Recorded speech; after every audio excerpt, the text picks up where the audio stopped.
This is League member Karen Crowley. It's spring, which means it's time for any of you who have been considering running for office to take action. There are many positions to fill: mayors, city and county councils, school boards, fire districts, water, sewer, hospital and port commissioners, and municipal court judges.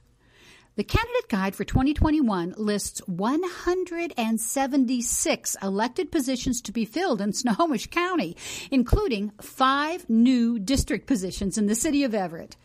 Our program starts there. It was a little over 2 years ago, in November 2018, when voters in the City of Everett changed the city charter to require that the city be divided into 5 council districts, with 1 member to be elected from each of the 5 districts. A districting commission developed a plan that set the boundaries of these districts, and now it's time to fill those positions. So we're going to talk about that.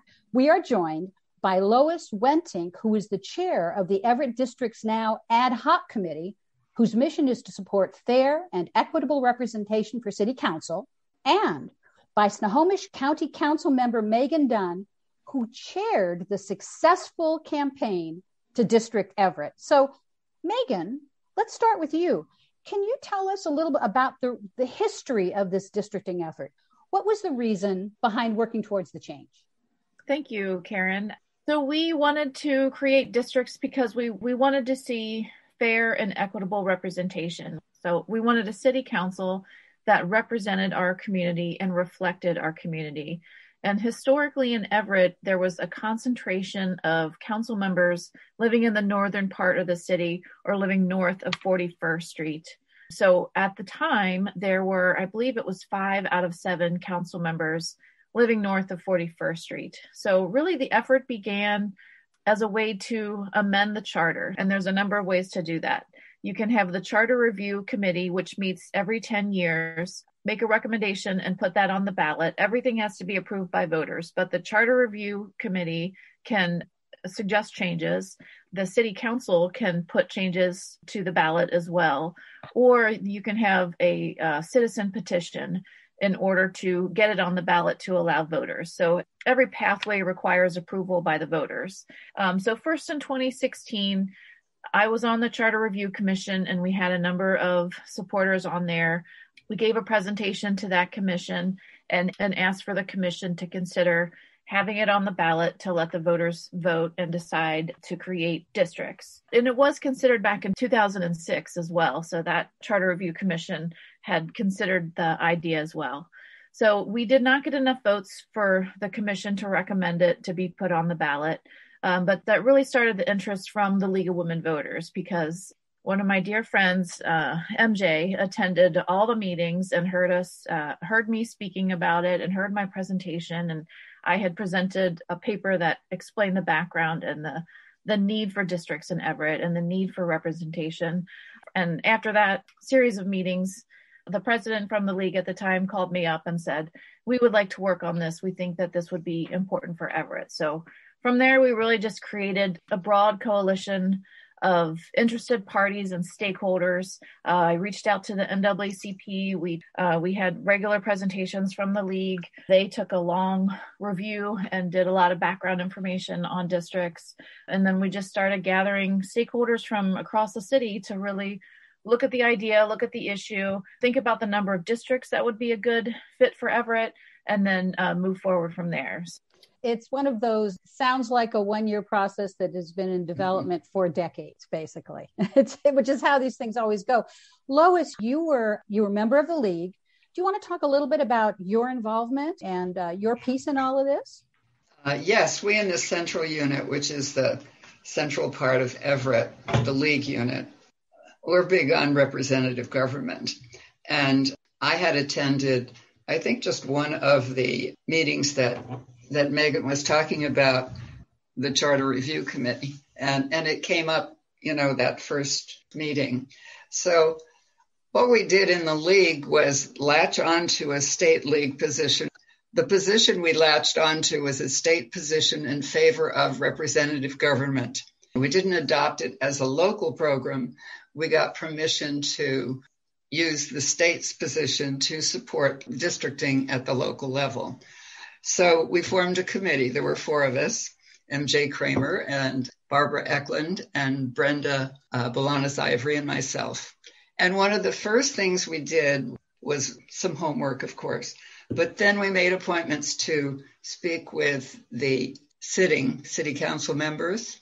And what we found with all but one of them at that time, and this was 2016, they were not in favor of districting. They had lots of reasons why it didn't seem like a good idea. What they were doing was working well. They were concerned about finding qualified candidates from other parts of the city. So they didn't see a need to change. And that was 6 out of 7 had that particular view. So it was at that time that we went to the league board and said, you know, we're kind of at a standstill here, but there is this other group, Megan's group, and would like to see if we can work with them. And we were very active in the push all the way through. We had lots of people who gathered signatures either at the flower show in North Everett. You had a whole team of folks. I will admit, yes. I was one of those folks at Sorticulture that, yes. That Sorticulture, right. The league really put out at that particular time. So then our committee kind of merged with Megan's effort as we came up with the plan that eventually went on the ballot. Well, thank you for that. And I'll remind our listeners, you were talking earlier about positions. I'll just remind our listeners that the League of Women Voters only takes action once they've actually done their research, studied a position, and can, as a league, say, yes, this supports work that we do. So to your point earlier, Lois, that the league is committed to empowering voters and defending democracy. So certainly a direct link between the Everett districting effort to improve representation and the work of the league. We had to connect the dots as a league and say, yes, this absolutely aligns with our positions and mission. And it was quite a process. How many signatures did you have to gather? Over 3,000. But I just wanted to add that it was critical that it be nonpartisan, so that if we were working with the league, it had to be nonpartisan and not specific to any party or person. But it really was truly a grassroots effort from, bottom up to improve representation and really demand that our community is reflected on the city council. So we did do the petition. We failed our first year. We did not get enough signatures in the time limit. And then we tried again the second year. So we needed around 3,500. So it's based on the certain percentage of voters in the last election. So the first year we followed a presidential election, so the number was much higher. And then the second year, the threshold was much lower because turnout from that November election was lower. But in the end, the city council agreed to put it on the ballot. So we were planning to turn in petitions, and then the city council approached us, and members from the council asked if we could work together to put it on the ballot. I think they saw that it was a popular issue. There was a Herald poll. The Everett Herald did a kind of a reader poll, which garnered a lot of support. But I think they saw that it was very popular and that this is something that residents wanted to see and wanted the option to vote on. So we worked with them, made a few tweaks that were slight differences in the language, but ultimately it was the city council that put the proposed amendment changes on the ballot, and that was voted on. It passed, and it was successful. And can you remind us what was the margin that it passed by? 10%. So they made it in two parts. So it wasn't exactly how we would have liked it. They made it slightly more complicated by having two propositions. First, whether or not districts should pass, yes or no, and then whether or not it should be 5 districts or 4 districts to put that issue to the voters. So I would have to look it up. But no, that's fine. But it did pass, and we have 5 districts. Handily, yes. Yeah, handily, yep. Yeah. So I'm interested, Lois, I know you were attending so a districting commission was created that then had to draw these lines and create these 5 districts. Lois, can you tell us a little bit about that process? What criteria was used to actually draw those lines? First, I'd like to tell you a little bit about the commission and how it was selected. Great. One of the things that we did, Everett Districts Now, we had people going out to the various neighborhood meetings. There are 19 neighborhoods in the city of Everett, and most of them meet on a regular basis. So we had one or two people go to each one of these meetings, talking up districting and also encouraging people to apply to be appointed to this districting commission. And I think our efforts in this regard were kind of important in that they had 44 people apply for the 9 positions on That's the districting significant. Commission, and they were from across the city. The city council made the appointments, and their first job was hiring a districting master. They hired a man named Tony Fairfax from Virginia. So he is the one he guided them along.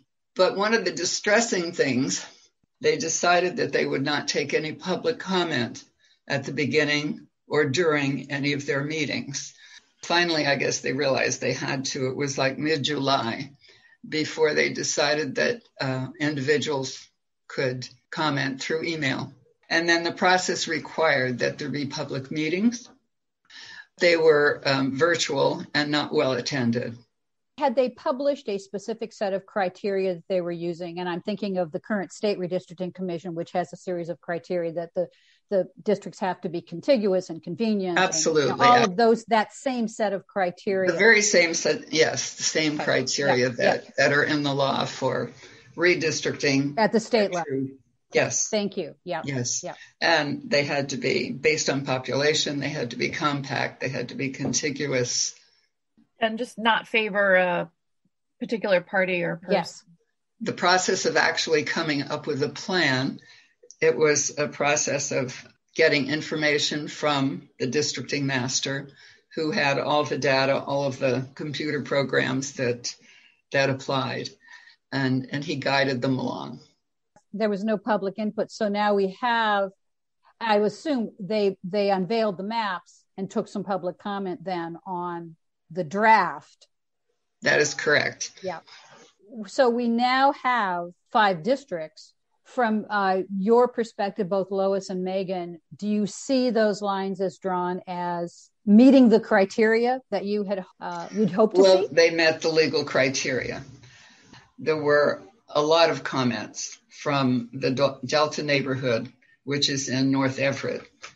And in the final plan, the Delta neighborhood was included in the whole North Everett area. It's now referred to as the Delta region. And the people in Delta were not at all happy with that because there are not too many things that are common between those two parts of the city. And they thought they should have their own designated district. And actually a plan was drawn up where the north part of the city was divided into Northwest and Delta. But that is not what was adopted. So there was a lot of public comment. When the commission looked at the public comment. Yeah, I don't think they made any changes. So they rolled out a draft map, accepted comments, and then moved forward with the draft map is what you're saying. Yes. One of the requirements that was part of the amendments to the charter was that there would be a public hearing in each proposed district. Right. So every 10 years, there'll be a redistricting process and they'll draw the lines. This was the first map, so it was really districting. Since we were remote and because of COVID, everything was done on Zoom. So I do think that there would have been more input and more excitement, I guess, from across the city. You could always provide written email comments or send letters, but they didn't accept testimony, in-person testimony at their meetings until multiple requests and until we specifically asked numerous times and wrote some letters to the editor. I think this is part of a public process. You should always accept public testimony at a public meeting. So we're at this point now, we have the 5 districts, which are equally populated, which have divided the city. So now the challenge is to have representation, to have candidates from each of these districts. So in the same vein, we're still under COVID lockdown. It's certainly changing, but how is the word getting out then about the need to have representation from each of these districts? I know, Lois, you are working on Everett District now, the ad hoc committee, but tell me how that word is getting out and how you're encouraging and working to find candidates. And during the campaign, we created a political action committee. So we basically dissolved the committee, but reformed as an ad hoc committee so we could continue to educate, promote, and just advocate for the same values. But we're no longer an active political action committee. We still attend community meetings, and we've been working on promotion. So there's a flyer, there's the website, and the Facebook page. And Lois, you're welcome to add more, but we're still meeting every month as a small group, talking about, promoting candidates, trying to find local leaders. Our thought all along when we had districts was always thinking about the community leader that people knew. So it was a different idea of leadership. It wasn't necessarily the president of a bank, but it was the person who's been organizing all the parents on Casino Road to have a clothing drive after a fire, or the people in Delta who are working on cleanups and things like that. So it was the active community leaders where you could have a grassroots campaign and you could be known in your area and the concerns of your neighbors, and then you could run for office and have a smaller campaign. So districts really removes that barrier to have a citywide campaign where you have to raise typically $40,000, $50,000 on average, to having smaller grassroots leaders. And we are seeing that. We're really excited to see the number of candidates who have stepped forward and are running for office this year, and especially a lot of first-time candidates who may have never thought about running, but they have skills that they can offer and bring to the city council, and because they don't have to run citywide, they can have a smaller focus campaign and represent their district. Yes. So let's talk about that. At this point, are there specific districts that you are not seeing candidates surface? What are those districts, or are you seeing across the board in all five? Yeah, so I would say District 5, which is like around the Silver Lake area, the kind of lower southeast corner of the city. Filing week is in May, so we won't know the final number of candidates and the people who have made their final decision, but just based on the early applications or early forms into the PDC, it looks like we have more work to do to find people in District 5. So this is a good time to be getting the word out. This show will air on April 12th. We're a month away from that filing deadline, so folks can still be considering that. Are you continuing to work at all with the Office of Neighborhoods, and is that office still active? And talk a little bit about, is there a connection between your work and those neighborhoods? Yeah, I think that we just have been trying our best to promote and offer what help we can to the city. We would love for the city to have informational flyers that explain the process and how to run, but they haven't been, maybe that's not necessarily what they want to do right now. So we took it upon ourselves to make a flyer that explains how to run and how to find what districts you're in. So the city did create a map where you can locate what district you're in. And so that's really critical. And so we've just been trying to promote and try to provide as much support as possible so that people understand the process, that they know that this election will look a little different, that this will be the first time you'll have a district represented on your ballot. And so that people understand that this is the first year for this. So there's a lot of information to get out. What I'm hearing is you've got a lot of hurdles to get over. People need to understand that they are now in a district, that they will see elections, they'll look different this year. And you're really trying to encourage that. Do you want to give us the Facebook page or the website where folks can go to get more information? Sure. Districtsnow.org or .org is our website. And then you can Google Everett Districts Now, or the Facebook page is Everett Districts Now. Great. That's great. Well, so I would imagine one of the challenges always at this point is, you're trying to encourage folks to run who might not have run before. And there's a hurdle there. There can be fear. There's information that folks need to have. Megan, I know you ran for council several years ago and you were successful. So I'm wondering, from your perspective, you were a first-time candidate at that point. Can you share a little bit about what that was like? What did you learn? What would you say to folks who are considering doing this, who are thinking, I don't even know where to start? Sure. My experience in working on districts and leading that campaign really led me to run for office. I don't know if it was because people kept telling us no early on. And I thought, okay, if they keep telling us no, it's not time. It's not the right time. There's 2 women on city council. How many more do you need? And so I think I decided that I could be a decision maker. So I think if you're sitting at home and you're thinking, I could do this, I have skills that I could offer, then think about running, because, we need all voices on the council because there's different experiences that people have. And so having that experience and having that perspective is really critical, because our city council is making decisions about not just our budget, but also the policy direction of our city. So I really saw that by working with such a broad group of stakeholders, that gave me just the base that I needed to have a good connection to our constituents.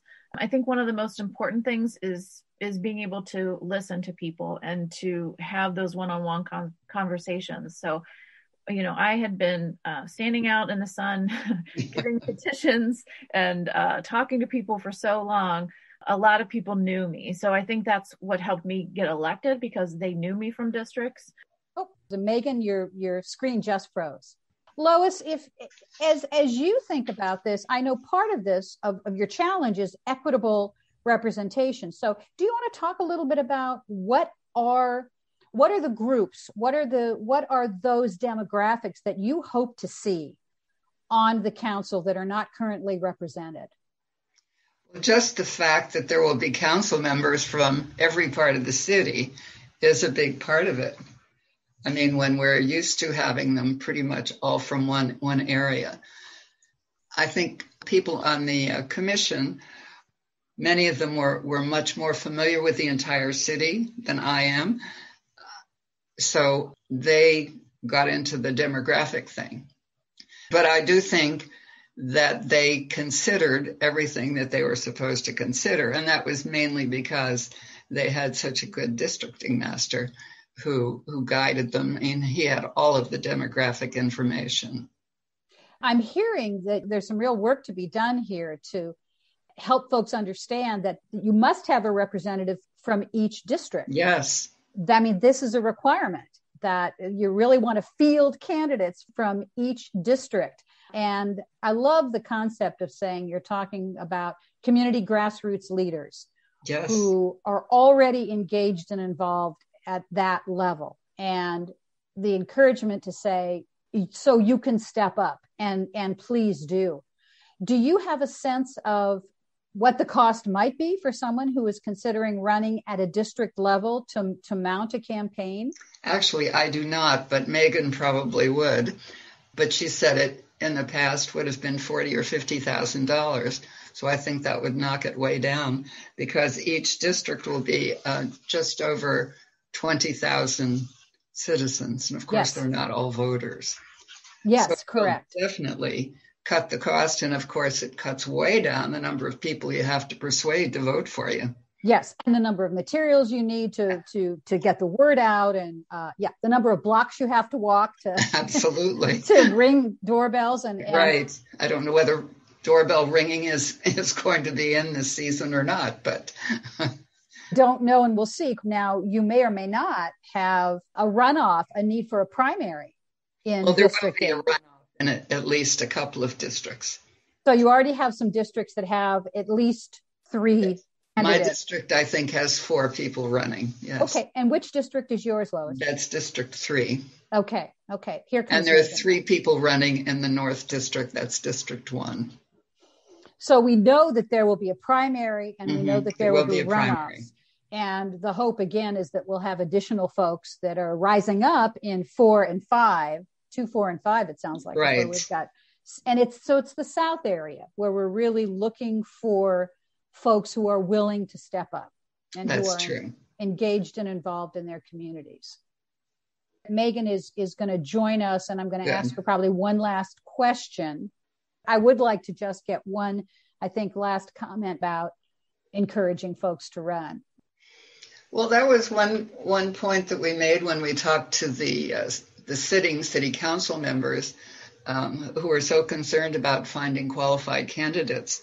Their criteria was pretty much that you needed to serve on one or more boards or commissions in the city, that was the best way to get the experience that you need so that you could step up to city council. But of course, our response was, and it's already been mentioned, look at the PTA president and look at the church leaders, look at all of the groups like the League of Women Voters who have strong leadership. There are certainly people out there with the skills that would do very well in the city council. So we need to encourage them to do that. Megan, I think you are back with us again. So it sounds like your biggest challenge in this is really encouraging folks from some of these newer districts in the south end of Everett to run. And so if you were to give advice to someone who is thinking, I got to raise money, I'm not sure I can do this, what pieces of wisdom would you share with them then finally that would encourage them to try this, to throw their hat in the ring? I would tell them to attend the meetings, and you'd have to attend by Zoom now, or Teams or remotely. So you have to attend remotely. But I would suggest people attend the meetings and read the Everett City Charter, read the comprehensive plan, read some of the planning documents that guide the city in the policy decisions. And if you feel like you have a voice to lend to that process, then you should absolutely go for it and reach out to people that you know and ask supporters and find out if they would support you in this. And also, reach out to us. We're happy to make connections for people. There's a lot of trainings nearby for first-time candidates, for candidates of color. There's nonpartisan trainings. There's trainings at every level. So there's places that can help you. There's people that'll help you. There's trainings that will help you, and Districts makes it possible and removes barriers so that you can be a neighborhood leader, a neighborhood candidate, and get your voice on city council. Well, thank you for that. So you are encouraging folks to step up. And the reality is, I think everyone who first started off on a council, city, county level, any level, learned to some extent while they were on the job. So don't be deterred by thinking that you don't necessarily have the knowledge base. If you have the connection and you care deeply about your district and you've been involved, please consider doing this. Take the steps and do so. Toss your hat into the ring. And we'll be talking a little later in the program about the dates and the timing and some of the rules around filing for candidacy. So we'll get that information out as well. I want to thank both of you for the work you're doing to guarantee fair and equitable representation. We have been talking with Lois Wentink, who is the chair of the Everett Districts Now Ad Hoc Committee, and Councilmember Megan Dunn, who initiated and chaired the effort that created the districts in the city of Everett. Thank you both for the work you're doing, and thank you for joining us on Magazine on the Air. You're welcome. Yes, thank you to League of Women Voters for your work to promote democracy.